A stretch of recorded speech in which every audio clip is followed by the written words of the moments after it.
자, 오늘은 10억 굴리기 다음 단계 법인 설립과 관리회계. 일단 벤치마크부터 먼저 하면 타이거 200이 지난주랑 지지난주랑은 별 차이가 없어서 뭐 3% 지내고 연수익률은 월별로 계산할 거라서 그대로고 어, 법인 설립할 때는 지금 하려고 하는 거는 유한회사나 유한책임회사를 할 건데 유한책임회사는 조합형하고 회사형하고 합쳐진 거라 이거에 대해서는 세법이 어떻게 되는지 확실치 않아서 이거는 세무사랑 얘기를 하든지 세무사가 믿을 만한 사람이 없으면 그냥 유한회사 예전 형태로 갈 거고 네. 자본금은 뭐 1,000만 원을 일단 했는데 이거는 뭐 자본금 제한은 없으니까 100만 원으로 해도 별 차이는 없을 것 같고 지분율은 준하성화를 43%로 똑같이 하고 경실하고 대선이 8% 5%씩 일단 생각을 하고 있고 어, 부채는 대하가 법정 최저 이율로 20억 이내로 유한회사에 빌려줄 수 있고 그리고 주주계약이 중요하다고 그랬는데 과점주주가 한 명이면 주주계약이 필요 없지만 지금같이 두 사람이 비슷하면은 두 사람이 싸우게 되면 차라리 처음부터 따로 만드는 게 낫기 때문에 어, 둘이 이렇게 과점 주주가 있는 경우는 주주 계약이 필수고 정관은 무조건 해야 되고 법인 세우려면은 그래서 주주 계약에서 일단 대략적인 것만 내가 아웃라인 한 걸 보면 일단 포트폴리오하고 리밸런싱은 포트폴리오는 예일대 회계 담당자, 자기금 운용 담당자가 뭐 20년 가까이 20% 가까이 수익을 낸 형태로 해서 미국 주식 30%, 기타 주식 20% 이게 뭐 한국이나 뭐 다른 나라 주식이 될 거고 미국 국채 10%, 미국 물가 연동채 20% 이거는 원래 예일대 기금운용자는 50%씩 했는데 나는 물가 연동 물가 오를 가능성이 더 높을 것 같아서 그걸 비중을 두 배로 뒀고 그리고 부동산은 사고 팔기 어렵기 때문에 리츠를 20%를 하는 거로 했는데 뒤에 구체적으로 나올 거고 그리고 세후 이익을 고려해서 연초에 저번에 우리가 실습했던 거는 연초 리밸런싱을 했는데 만약 적자가 날 것 같다 그러면은 수익 실현을 땡기는 게 낫겠지. 그래야 그 매년 법인세를 줄일 수 있으니까 그런 경우는 연말로 해야 되는 거고 예. 어쨌든 세후 이익이 최대가 되도록 그렇게 만드는 게 목표고 주주계약에서 기타 부분을 보면 급여와 상여 등 비용은 필수적인 비용 예를 들어서 뭐 재산세라든지 이런 것들 빼고 급여나 상여 같은 거는 전년 평가이익의 50%를 상한으로 하되 대표하고 대표가 아닌 사람하고는 이렇게 차이를 둬야 될 테니까 대표는 최근 10년 실적 가중평가에서 우수한 사람을 우선 준다. 예를 들어서 준하가 최근 10년이 실적이 좋다 그러면 준하가 대표를 하는데 내년에 예를 들어서 성화가 뭐 더 좋아졌다 그러면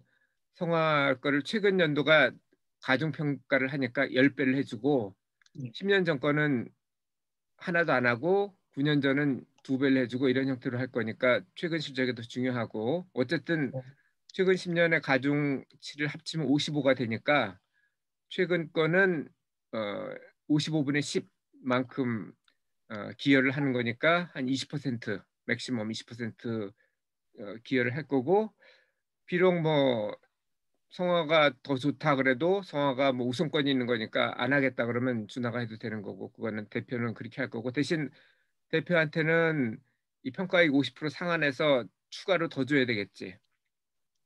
그리고 감자 매도는 주주 사망 시 상속세 해당액을 감자해야 되니까 음, 그 돈을 위해서는 생명보험을 들고 예를 들어서 상속세가 뭐 10억이다라고 치면 10억에 해당되는 생명보험을 들고 그러면 매년 그 세금 보험료만큼 비용 처리가 되고 누가 사망하더라도 갖고 있는 포트폴리오를 팔 필요 없이 보험금 받아가지고 법인에서 주식을 줄이는 대가로 주면 되니까 그리고 그 감자 차액은 어차피 주주가 사망하면은 그 주식은 상속자가 받을 거고 그러면 상속세가 어차피 내야 되는데 상속세 해당되는 건 받아서 주면 되고 양도소득세는 없겠지. 왜냐하면 상속 받을 때 원가랑 감자할 때 거의 차이가 없기 때문에 양도세는 없을 거고 상속세는 받아서 주면 되고 다만 이거는 직계만 주주 허용인데 나중에 결혼을 하더라도 이 배우자도 이거에 대해서는 직계 비속만 허용한다. 그래서 결혼 계약에 명시를 하게 할 거고 예외적으로 매도하는 경우는 사망했는데 뭐 직계 비속이 없는 경우 그런 경우는 예외적으로 매도를 할 수도 있지만 그런 거는 별도로 얘기를 할 거고 그리고 감자를 할 때도 똑같이 균등 감자가 아니고 실적이 낮은 주주 지분이 우선 감자해서 실적 높은 주주가 지분이 증가하도록 이렇게 철저히 실적대로 갈 거고 상속은 직계 비속 중에 10년간 벤치마크 뭐 타이거 200이 될 가능성이 높지만 어쨌든 그보다 실적이 높은 직계 비속한테 하는 거로 한 명한테 하는 거로 여럿이면 그 중에 제일 좋은 거로 하면 되고 그리고 실적이 높지 않으면 재상속 그러니까 바로 다음 세대가 아니고 다음 다음 세대로 그런 형태로 하고 만약 없다 그러면은 예를 들어서 성화의 자식이 없다 그러면 준하 자식 쪽으로 그렇게 넘기는 거로 할 거고 그리고 둘 다 없다 그러면 도서관 기부 자 2021년 5월 대차대조표를 만들어 보니까 기시대차대조표는 4월 말 자산이 5.6억인데 자본은 아까 1,000만 원으로 잡았으니까 0.1억 부채가 5.5억 형태고 월말은 여기서 부채가 1.6억이 증가했는데 이거는 오피스텔을 사면서 보증금 1.6억이 늘었기 때문에 7.2억 자산으로 증가했고 실제로 뭐 이익이 발생하는 건 아니고 영업 손실만 발생했는데 그 이유는 그 오피스텔을 하면은 감가상각이 발생할 거니까 40분의 1씩 그 감가상각에다가 창업비 법인 세우는데 아까 천만 원 10만 원.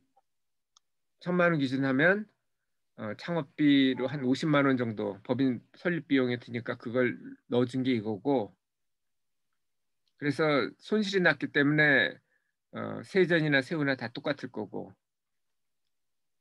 다음 관리에게는 아까 그건 법인만인데 법인이 아까 5점 몇 억? 7.2억이네. 근데 어, 실제로 10억이고 거기에 부채까지 하면 11억이 돼야 되니까 법인하고 계산을 합산해서 평가하는 게 관리회계인데 이건 평가를 하기 위해서 하는데 법인 대체대조표에는 그 장부가만 잡혀 있을 테니까 거기에 평가 시장가를 갖다 반영해 줘야 되고 개인은 추가를 해줘야 되고 왜냐면 아까 그 법인에는 개인 자산은 없을 테니까 그거를 넣어주면 4월 말 자산은 10억으로 시작했으니까 그대로고 5월 말 자산은 11.6억 여기서 이제 부채가 원래 9.9억에서 11.5억으로 1.6억이 늘어났고 손익계산서 현금 흐름표도 나중에 그 엑셀로 보여줄 건데 엑셀을 보면 이게 법인 법인의 대차대조표랑 손익계산서인데 이 연기가 개시대차대조표인데 현금과 예금이 5.6억 정도 그리고 부채가 5.5억 정도 그리고 자본이 0.1억 여기서 증가한 거는 일단 부채가 여기 수입보증금 1.6억이 늘어났고 그게 차이고 그다음에 자본은 줄었지. 네.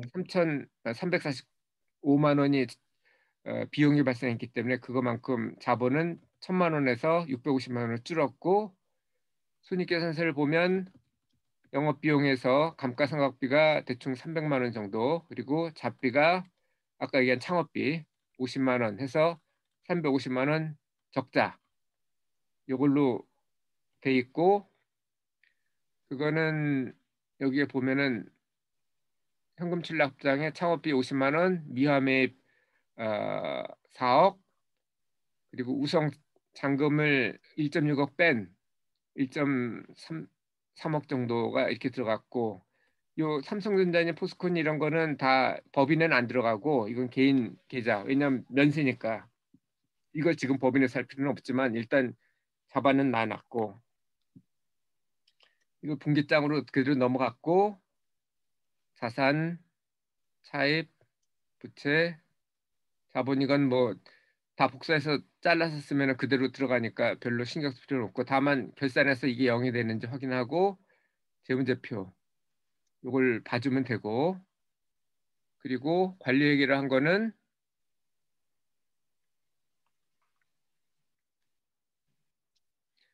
이거는 법인 거고 관리회계는 개인 거까지 다 포함해서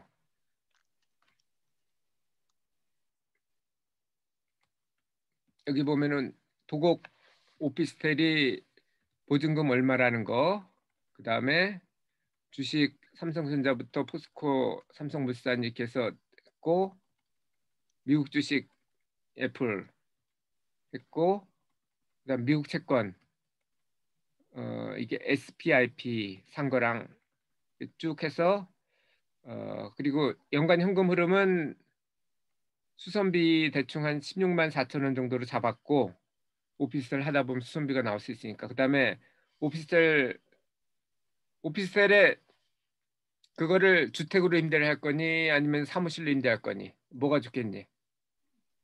사무실 임대가 낫잖아요? 왜? 오피스텔이 낫지 않나? 그러니까 오피스텔 사무실로 임대할 건지 집으로 할 건지. 집으로 할 건지 그거구나. 왜, 왜 사무실로 하는 게 나아? 애초에 오피스텔의 목적 자체가 사무실이었던 거 아니에요? 그러니까 오피스텔이란 개념 자체가?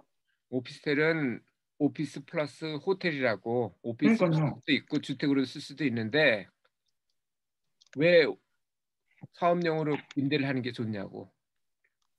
그 뭐냐 뭐 규제가 덜 그쪽이 덜 빡세지 않을까요?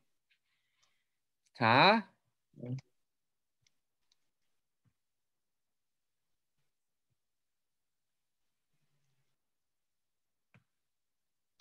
개인한테 예를 들어서 집이 한 채나 두 채가 있다 그러면 종부세가 몇 퍼센트야? 집이 몇 채 있으면요? 두 채 이하는 3%로 아, 라고 돼 있지? 네네네. 그럼 2억짜리 갖고 있으면은 600만 원씩 내야 되지? 네. 음, 거기다가 그 농특세 20%가 붙으니까 720만 원을 내야 된다고. 근데 이걸 갖다가 오피스로 하면은 임대 보증금에 대해서 부가세를 내야 되지. 네, 부가세를 내는 거는 얼마에 하게 돼 있냐면은 자, 여기 보면 임대 보증금에 대해서 과세 대상 일수 그리고 정기예금 이자율인데 정기예금 이자율은 지금 부가세법 시행 규칙으로 하면 1.2%라고. 그러면 1.6억에 대해서 1.2%면은 620만 원인데 부가세는 10%니까 그 금액이 더 줄겠지. 네, 그게 바로 이거야. 부가세를 4만 8천 원씩 내야 된다고 분기별로. 그래서 합쳐봐야 이거는 13만 원이니까 종부세 내는 것보다는 부가세 내는 게 나으니까 주택으로 지금 있다면 네. 계약 기간 끝나면 나가라 그러고 그 다음에는 주택으로 임대를 안 하면 되지. 네. 그러니까 지금 정부에서 하는 게 뭐 주거를 갖다 보장하겠다고 그러는 모양인데 이런 식으로 나온다고. 사람들은 다 자기 우리가 빵을 갖다가 비교적 저렴하게 살 수 있는 이유는 빵집 주인이 자선을 베풀어서 그런 게 아니고 빵집 주인은 빵을 팔아서 돈을 벌려고 하는 거고 농부는 밀을 팔아서 돈을 벌려고 하는 거고 밀가루 공장업자는 밀가루를 빨아서 돈을 벌려고 하면서 그러다 보니까 생산성이 늘어나고 비교적 싸게 먹는 건데 그걸 갖다 막아버리면은 결국은 주택 오피스텔 같은 경우는 주택으로 살 수도 있고 사무실로도 할 수도 있는데 만약 주택으로 해서 이렇게 세금이 많다면 누가 주택으로 하겠어? 다 그걸 주택이 헐었으면 그냥 주택이 낡았으면 헐어버릴 거고 그냥 땅으로 갖고 있는 게 더 싸니까 이런 것처럼 오피스텔로 돼 있으면 주택 나가라 그러고 물론 계약 기간은 보장해 줘야 되겠지만 끝나면 오피스로 이렇게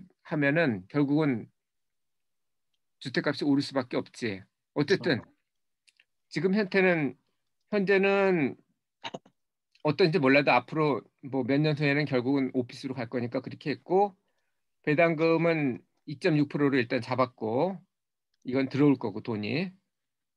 그 다음에 6월달 이건 분기별로 부가세 신고를 해야 되니까 법인 사업자는 무조건 4만 8천 원씩 분기별로 내고 재산세 내고 중간 배당 일부 좀 받을 거고 주민세 법인 주민세도 내야 돼. 그 다음에 재산세 이거는 오피스텔 같은 경우는 주택은 반반씩 하는데 오피스텔은 7월 달에 건물분 내고 9월 달에 토지분 내는데 토지분이 훨씬 더 여긴 비싸지. 건물분은 30만 원 정도인데 토지분은 그 2배 정도니까. 일단 이렇게 현금 흐름은 1년에 이렇게 나는데 매년 뭐 한 1,300만 원 정도, 1,200만 원 정도 플러스로 현금이 나올 거고 그리고 그걸 갖다가 표시를 하면은 여기에 보면은 이 개인 법인 예금이나 법인 주식은 여기 빨간색으로 돼 있고 이거는 아까 대체 대조표 나온 거 그대로인데 개인 투자가 있겠지. 개인 주식 같은 경우 예를 들면 법인 이, 이- 이 채권도 여기 있고 법인 부동산 이게 빠졌네. 개인 주식이 여기로 들어가야 되는데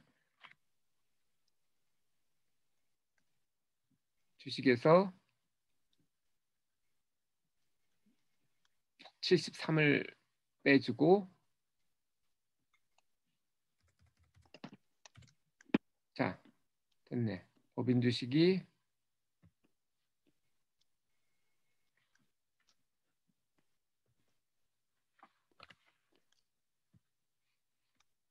이거는 근데 그 아까 요 표에서 봤듯이 지금 시세를 똑같이 돼 있는데 원가랑 시장 같지 지금은 이거는 연말이 되면 이 원가는 그대로 두더라도 시세를 바꿔가지고 그럼 평가액을 넣어줄 수가 있겠지.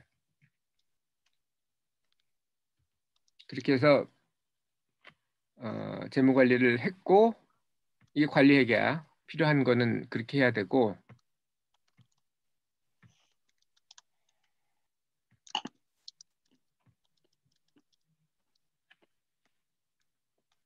다음 과제는 포트폴리오인데 아까 정한 것처럼 주식을 미국 30% 기타 20%로 한다면 어떻게 할 건지 네. 그리고 국채는 미국 국채하고 물가연동채 이게 20% 30%를 어떻게 할 건지 리츠는 주택하고 기타 10%를 어떻게 할 건지 이거는 예일대 기금운용자가 하는 거는 우리가 했던 것처럼 개별 주식을 한 게 아니고 네. 그냥 ETF를 골랐어. 그럼 훨씬 쉽겠지. 네.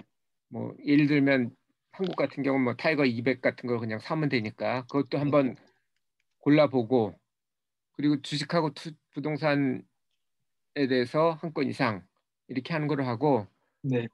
질문 있으면 하고